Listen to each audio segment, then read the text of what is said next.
thank you so much for being here. My name is Eugene. I'm the GYOPO's program committee co-chair along with Ellie Lee, off to the side there. So welcome to our second summer program. GYOPO and Women Cross DMZ are thrilled to be sharing with you all Crossings by Deann Borshay Liem. Crossings had its Los Angeles premiere at the 2022 Los Angeles Asian Pacific Film Festival and has been traveling the country since. We're so fortunate that filmmaker and some of the key activists behind Women Crossing DMZ were willing to produce a special screening for us today, and are also with us here today. So after the film concludes, we will set up the stage for a 30-minute panel discussion with the filmmaker Lee, Christine An, the founder and executive director of Women Crossing DMZ, Aiyoung Choi, a lifelong advocate for social justice and peace and the board chair of Women Crossing DMZ, and all this will be moderated by Cathi Choi, who is an activist and civil rights attorney based here in Los Angeles. After the panel, you are more than welcome to move to the courtyard just behind you for light refreshments. Lastly, I'd like to give a quick thank you to Robinson Space, our hosts here, for their generous hospitality. Thank you to... So thank you, Robinson Space. Thank you also to everyone on the various GYOPO committees for dedicating heartfelt time and effort to this and all of our other programs.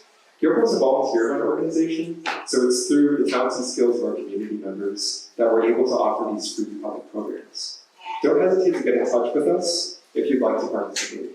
Similarly, Women Crossing DMZ and the Korea Peace Movement more broadly also thrive with the participation and involvement of people like yourselves. There will be more information on how to join the peace movement on a table outside, and it will be also projected up here after the panel discussion.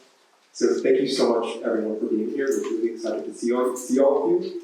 And without further ado, Crossings. Thank you all so much. Thank you for coming. Yay!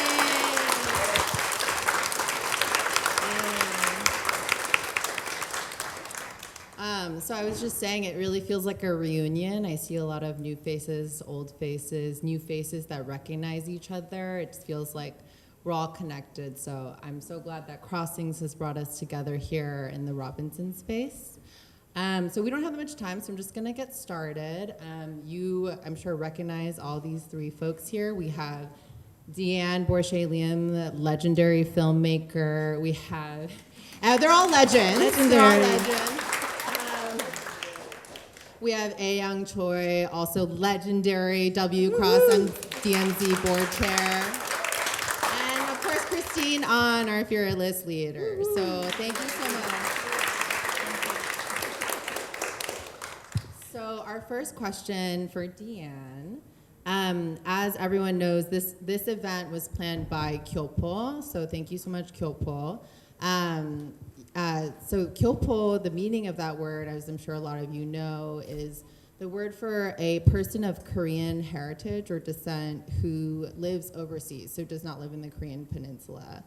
So I think, Deann, the film focused a lot on a lot of the international actors and the sort of the tensions that can sometimes rise from building solidarity between international actors and women who are in South Korea. So I wonder if you could just share with us a bit of your thoughts on the role of international individuals like GYOPO or anyone to mobilize for peace on the Korean peninsula.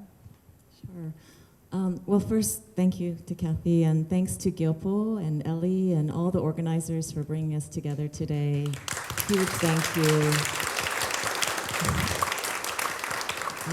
Feeling much gratitude just to being in this space with you all today. And thank you for watching the movie in this heat. Wow, it's the hottest screening we've had so far.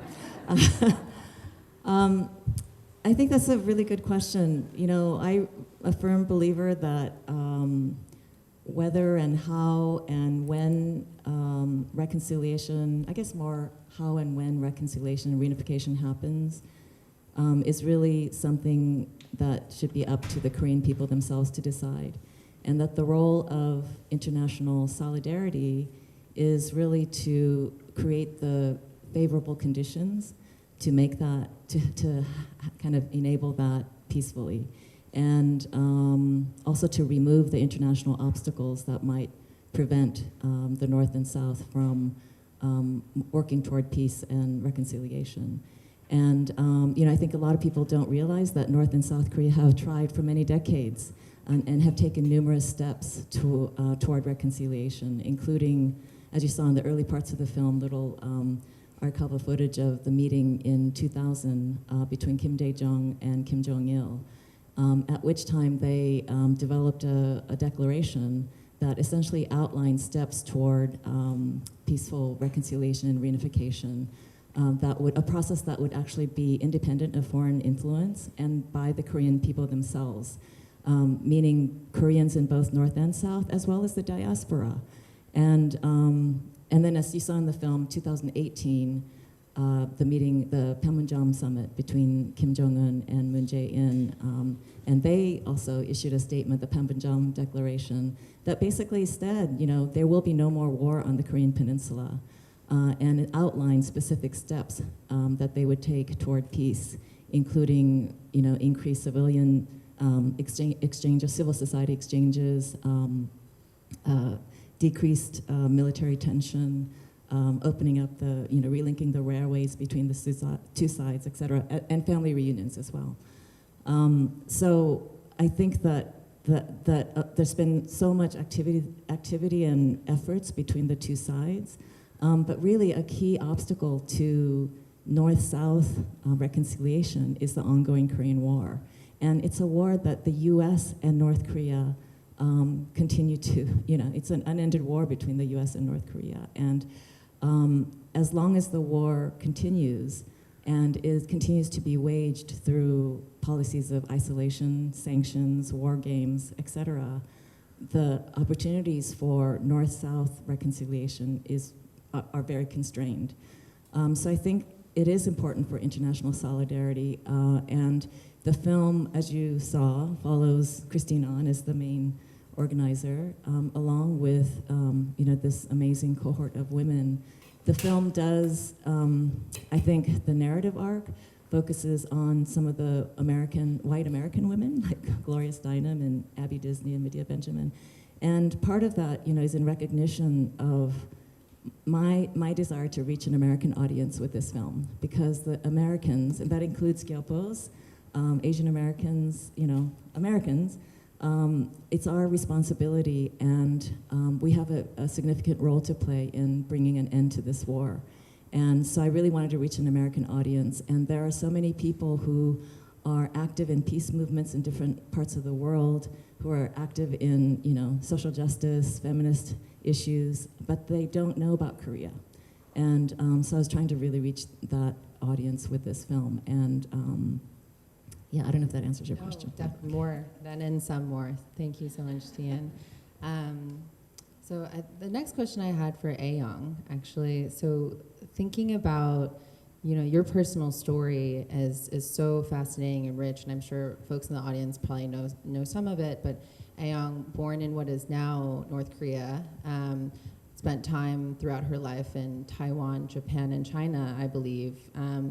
And I wonder, given the vast, rich set of experiences you've had, if you could just share some of your reflections on the role of women in diplomacy. I think we saw a lot of that in the film, of centralizing the feminist diplomatic approach. So I wonder if you could just share some of your thoughts and reflections. Am I on? Yeah? Okay. Well, there are a lot of questions in that one question. And we only have a few minutes. So the points that I would like to make are that most of you, your parents may have, but most of you personally have not experienced the war. And this is a wake-up call for us, This is so important to us, and yet a lot of the things that make us busy don't allow us time to review our history and understand what happened. So that's one thing a message I'd like to just send out to you. For me, although I am able to objectively analyze what happened and what the situation looks like and who did what and when, I have such an emotional tie to this walk that we made. As Cathi said, I was born in what is today North Korea and have lived all my life, most of my life, outside of Korea. I feel so much that I am all Korean. And this is kind of a thing that after making that crossing, especially, that was 7 years ago, I have like on and on, again and again, devoted myself to working on this to spread the importance, urgency of people understanding what is going on and what we need to do. And the first thing is we need to come together and help each other understand, read more, talk to each other much more, and be involved in this movement. We are Women Cross DMZ, and what we are doing is a women-led movement, but it's for everyone, And the question that you asked about the feminist sort of side to diplomacy, you've probably read or heard somewhere about the fact that when women are involved in drafting, end of war, in many other countries around the world, the resolutions are much more durable and they are in force long after, compared to, the resolutions and agreements drafted and signed by the men. And it's also a known fact that in war, am I not doing this right? Oh, it's on. Yeah. In war, women, unfortunately, are impacted disproportionately. Their role is very different from those of men in war.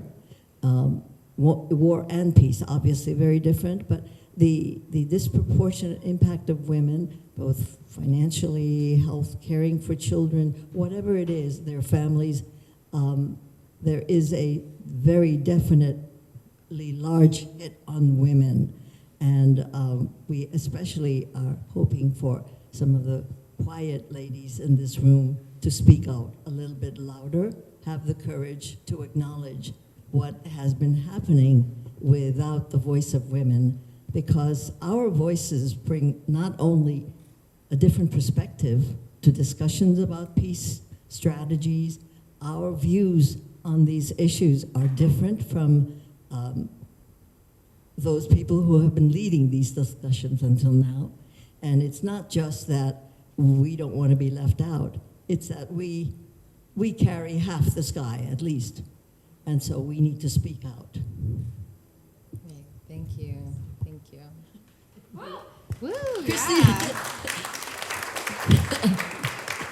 yeah. You agree, huh? So, Christine. the heat, yes, true. But I wanted to ask you, I'm sure a lot of folks in here know about Grace Lee Boggs, famous Chinese-American Detroit activist, and what Grace Lee Boggs asks us to answer is, what time is it on the clock of the world? And so what I understand her to mean by that question is we have to understand where we're coming from to understand where we are and take stock of the present and shape our futures.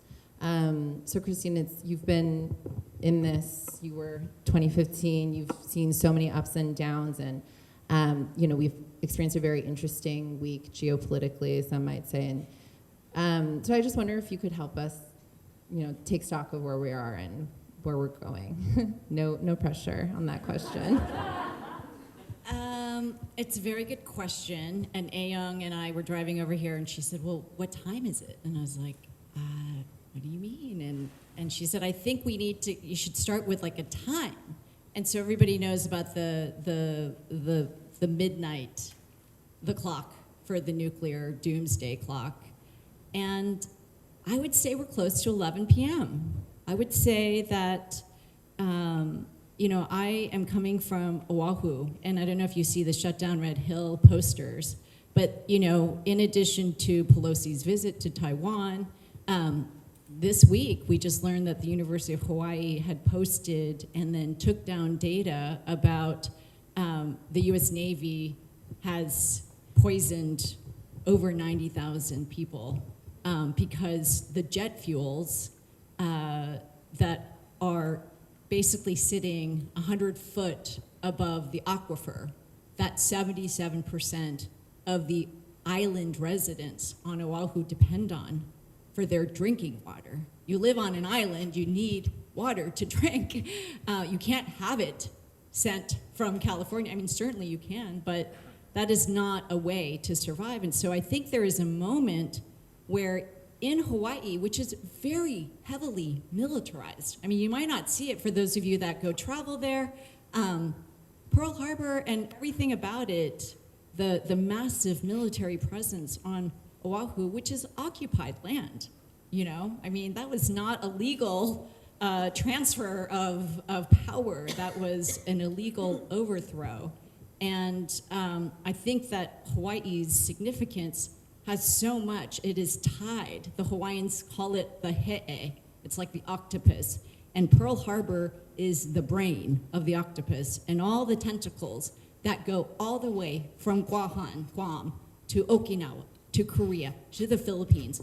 Those are the tentacles. But then the waste of the military bases, the contamination, the sexual violence against women around the military bases, that's the excrement.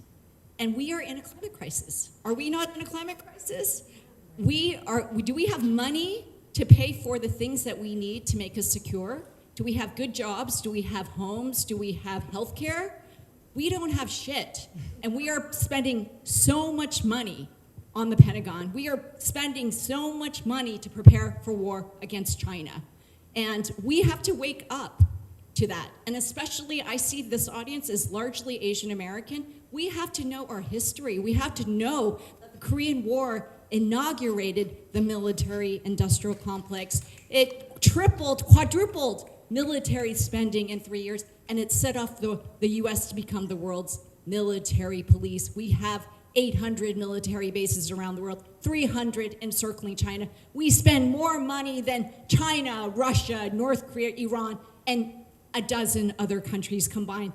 We have to wake up because, and I think the political moment is that in 2050, we will be largely non-white. We will be largely people of color. We come from countries that have been devastated largely by US militarism or other forms of violence through neoliberalism.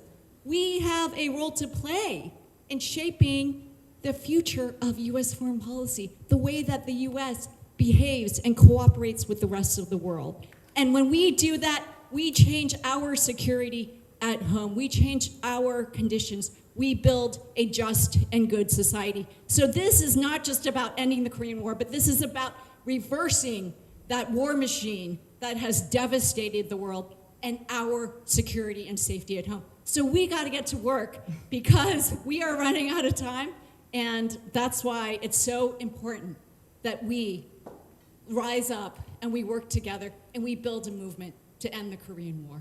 All right.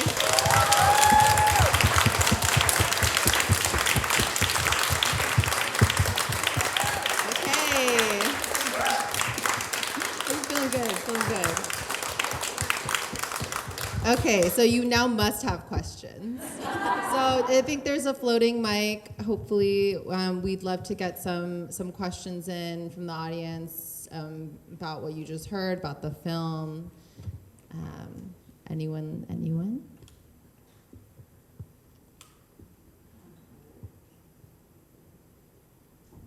There we go, we have someone.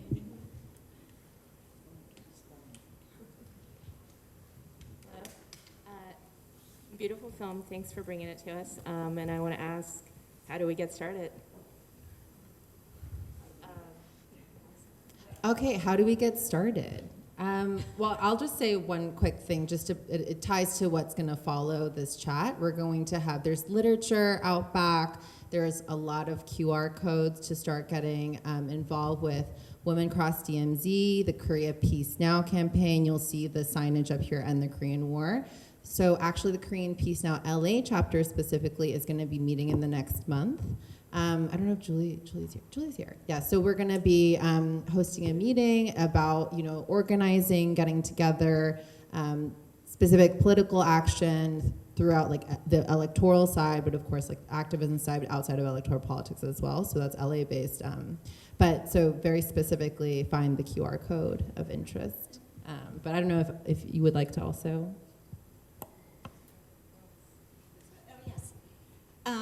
So how do we get started? Well, we build the political will for there to be a peace agreement, right? So right now, the Biden administration, they're just like giving us a lot of lip service. We're ready to talk anywhere, anytime, but the North Koreans are like, we don't think so. Like, how about dropping some sanctions? How about stopping the war military exercises? How about letting Korean Americans go to North Korea to be reunited with their families? So there's a fundamental mismatch between what the Biden administration says and what it is actually doing. And so we don't really have a direct line to the Biden administration. Does anybody? And you know what? I actually briefed Ned Price, he's the State Department spokesperson, and he said to us, you know, during the Obama administration, we did really good. We met with a lot of civil society groups on domestic issues. And so that is our commitment. We are going to engage with civil society on foreign policy issues. Well, that has not been the case. We have very few opportunities to hear and talk to the State Department. And even if it does, it doesn't matter. It's just like, it's just going into into the twilight zone.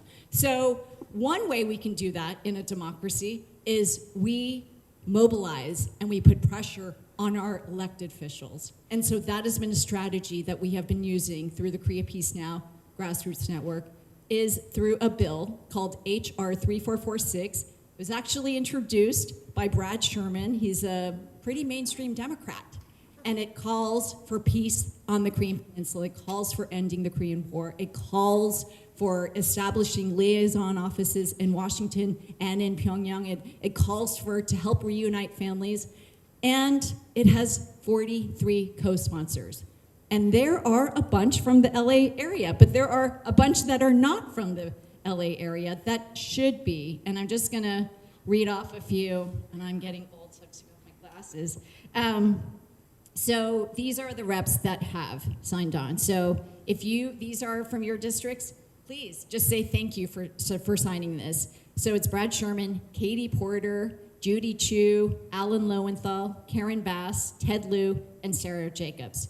Who haven't: Grace Napolitano, Jimmy Gomez, Nanette Diaz-Barragan, Adam Schiff, Young Kim, Michelle Steele, Daryl Issa, and Juan Vargas. So I don't know, can I see a show of hands of folks from those districts that have not signed on? Can we count on you guys to make a call and urge them to co-sponsor HR 3446? And I'm just gonna end with just a little anecdote. So on the 60th anniversary of the Korean War, we organized a congressional briefing. And we brought families, we brought veterans, actually veterans from the Korean War. And we were in Washington, D.C., and we could get 2 members of Congress to support peace with North Korea. That's how, like, nobody wanted to support even peace with North Korea, much less a peace agreement. It was Barbara Lee, who was the sole member of Congress who voted against the U.S. war in Afghanistan, the black woman, fearless leader from Oakland. And the other one was Dennis Kucinich, who was known as the peace member of Congress. Now we have 43. That does not seem like a lot, but that is a huge difference. And that is the work of all of you. That is the work of grassroots people power. And we need you to join us because we need to get this out of the House Foreign Affairs Committee and into a vote to let the Biden administration know the people of the United States want a formal end to the Korean War. I'll just add quickly that the Crossings film team has created an impact campaign for the coming year, throughout next year, aiming toward mobilization of community screenings of the film and building awareness about the unended Korean War throughout the US and hopefully in other parts of the world. If you'd like to participate, visit the website, movefilms.org, and also the QR codes out there will point you to different ways that you can get involved, both in the film and with Women Cross DMZ. And we'd love people to host screenings of the film and host conversations like this, whether it's in your living room or at your school or university or elsewhere. So please contact us and get involved. Yeah, just wanted to add that the Korea Peace Now, with an exclamation mark, Korea Peace Now campaign is supported by a national grassroots network. And at this point, we have over 15 chapters from coast to coast. Some of them are state by state, New York, New Jersey, some are called Los Angeles, by the city, some are called collaborations of several regional centers, but that is the grassroots movement that needs to grow bigger and a little louder and more persuasive so that your voices can be heard by the people you have elected to Congress. So, starting from the grassroots to the grass tops, this is how we can change people's minds or policymakers. And there is a very active Los Angeles chapter, and we have some friends here from there, Julie, yeah, Cathi, yeah, please. I mean, it's right here in your neighborhood. So, and we've been doing a lot of Zoom, so that makes it even easier. But you definitely have an opportunity to go someplace to do exactly what we need you to do. All the information is outside. Yes. I'll quickly also, you think you mentioned Jimmy Gomez? I think we're in, people here probably know better than me, we're in his district right now, and David Kim, I don't know, I think that there was a sign out front earlier, so we're actually like in a spot, our physical location is a site of contestation of, I think David Kim is someone that we're gonna be mobilizing behind, and so this district is a place to start. So I think there's a question back here, yeah. Mm-hmm.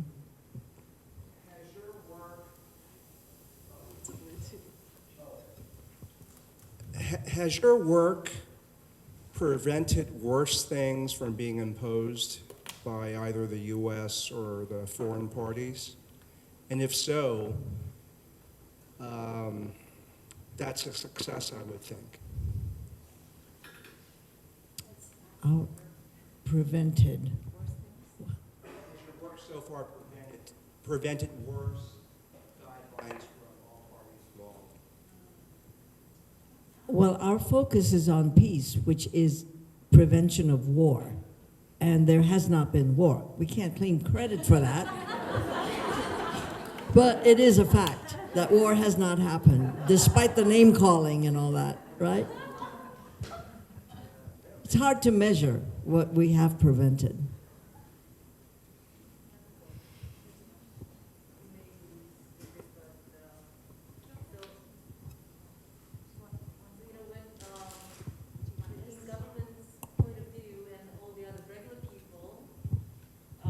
Who's not sensitive to human rights and then peace in the world.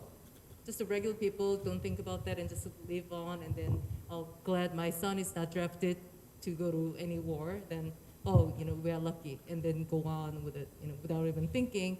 Everybody else is gonna be going there and then, kill themselves and kill others. But anyway, so this is just my own question. Since you've gone through all that, you probably have a better idea, so I'm asking. Kind of stupid, but people are concerned when we lower that sanction down. How can we guarantee all those good things are actually providing to the people in North Korea instead of aiding the military? I mean, that's just a basic, thing. So, and then another question is, as you said, U.S. makes a ton more money from selling all this, weapon to other countries. And, we went through the Reagan era, Oliver North, all that. So I don't know how they're gonna let go of that and then go for the positive, even though we work on, getting congressmen and whoever the politician in your neighborhood, convince them. the actual monster of the government itself, they cannot let go. How can we go toward that?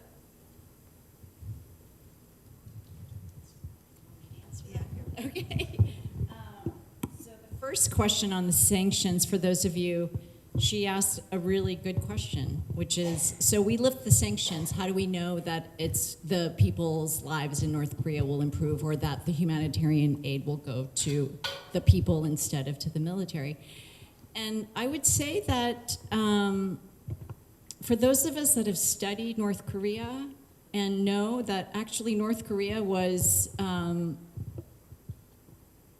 doing better economically than South Korea up until the 1980s, right? And you know, even North Korea was sending aid to South Korea, and you know, and yes, obviously there are shifts in the policies of each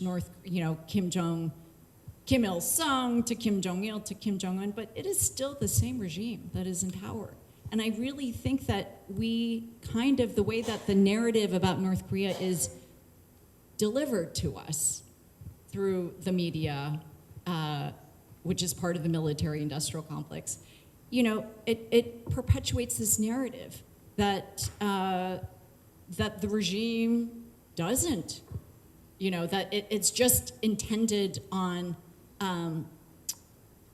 like keeping down its people. And I think Lema Gabowi in the film, the Liberian activist, I think she makes a very profound insight, which is, wow, you know what? We even in Liberia, we got nothing on the North Koreans in terms of like how they're providing for, you know, maternal aid. But I think we have to see how devastating the sanctions are, and that it is not just the conditions in North Korea is not just the fault of the North Korean regime, but it has everything to do with the geopolitics surrounding that country. And when we look at the sanctions, for example, that were passed by the Security Council in 2017, I mean, these are not like sanctions that are like blocking, you know, arms to North Korea. I mean, this is like textiles. Textiles. North Korea is not allowed to export textiles. Who works at those textile factories? Women. Like 98% of textile factory workers are women. So on the one hand, the US is like human rights, women's rights. And on the other hand, it's like, oh, sorry, you're out of a job.